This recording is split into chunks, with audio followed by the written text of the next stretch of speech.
एक बार फिर से स्वागत है हमारे YouTube चैनल में। आज हम भारत में फैले हुए कोरोना की दूसरी लहर के बारे में बात करेंगे, तो वीडियो को अंत तक देखते रहना। और आपके शहर में कोरोना के क्या हालचाल है वह कमेंट करके जरूर बताना।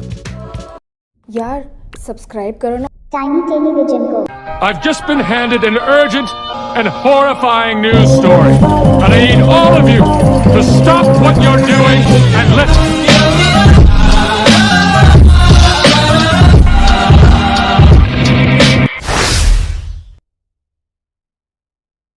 देश में कोरोना ने एक बार फिर रफ्तार पकड़ ली है।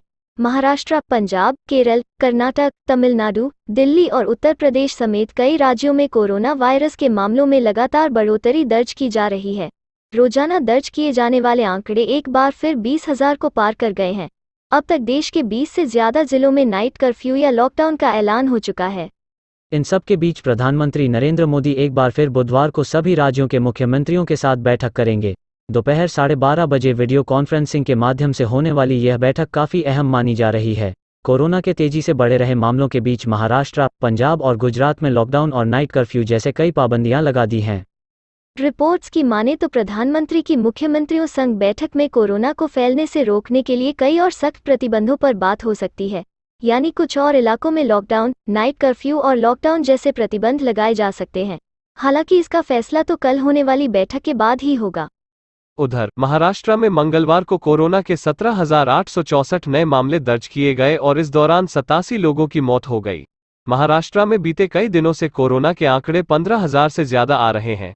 मुख्यमंत्री उद्धव ठाकरे ने लोगों को चेताया भी है कि अगर मामले ऐसे ही बढ़ते रहे तो संपूर्ण लॉकडाउन के अलावा और कोई विकल्प नहीं बचता।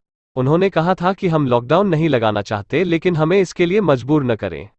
वहीं पंजाब में कोरोना के 1,475 नए मामले सामने आए और इस दौरान 38 लोगों की जान चली गई। इसके साथ ही पंजाब में कोरोना संक्रमितों का आंकड़ा बढ़कर 2,01,036 पहुंच गया है और यहां 12,616 एक्टिव मामले हैं।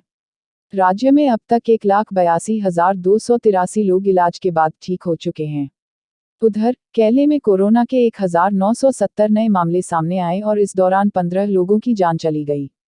वैसे ही दिल्ली में 425 नए मरीज आए और इस दौरान एक की मौत हो गई।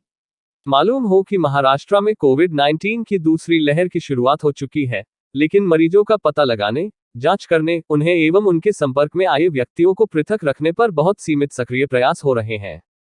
एक केंद्रीय दल ने अपनी रिपोर्ट में यह बात कही है।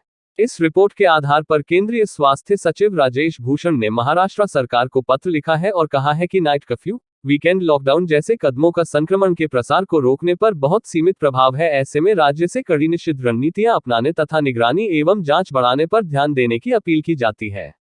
महाराष्ट्र को मुख्य सचिव सीताराम कुंटे को भेजे एक पत्र में कहा है कि वैसे तो फिलहाल स्वास्थ्य बुनियादी ढांचा पर्याप्त है, लेकिन राज्य को समय रहते भीषणतम स्थिति की योजना बनानी चाहिए। केंद्रीय दल ने 7-11 मार्च के दौरान महाराष्ट्र की यात्रा की थी और उसने अपनी रिपोर्ट में कहा है कि जिस तरह प्रशासनिक मशीनरी ने अगस्त-सितंबर 2020 में कोविड-19 के रोकथाम के लिए काम किया, वैसी ही चुस्ती अब उसके अंदर लाई जानी चाहिए। रिपोर्ट में जांच काफी बढ़ाने एवं ICMR के नियमों का पालन करने पर बल दिया गया। उसमें कहा गया है, संक्रमित व्यक्ति के संपर्क में आए व्यक्तियों की पहचान के लिए सघन अभियान, जांच एवं निषिद्ध क्षेत्र बनाने के अभाव में सामुदायिक संक्रमण फैल रहा है। नोवल कोरोना वायरस से बचाव के उपाय: आपस में कम से कम 1 मीटर की दूरी बनाए रखें, अपने हाथों को बार बार साबुन और पानी से धोएं, प्रयोग किए गए टिश्यू को तुरंत बंद कूड़ेदान में डालें, साबुन और पानी उपलब्ध न हो तो कम से कम 60% अल्कोहल आधारित हैंड सैनिटाइजर का उपयोग करें, अपनी आंखों, नाक और मुंह को छूने से पहले हाथों को धो लें, छींकते और खांसते समय अपनी नाक और मुंह को रुमाल या टिश्यू से ढकें, सामाजिक आयोजनों और भीड़ भाड़ वाली जगहों से दूर रहें। अगर आप बुखार, खांसी या सांस लेने में परेशानी जैसे लक्षण को महसूस कर रहे हैं तो कृपया राज्य हेल्पलाइन नंबर या स्वास्थ्य एवं परिवार कल्याण मंत्रालय, भारत सरकार के 24/7 हेल्पलाइन नंबरों पर कॉल करें और निर्देशों का पालन करें। वीडियो को अंत तक देखने के लिए शुक्रिया। अभी तक आपने इस वीडियो को लाइक, शेयर, सब्सक्राइब नहीं किया है तो जल्दी से कर लीजिए। यह जानकारी आप आपके आसपास के सभी लोगों को दीजिए, जिससे वे इस बीमारी से सुरक्षित रह सके। यह वीडियो आपके परिवार के सभी सदस्यों को दिखाएं और आप और आपका परिवार सुरक्षित रहे। इसी के साथ मिलते हैं अगली वीडियो में, तब तक सुरक्षित रहिए।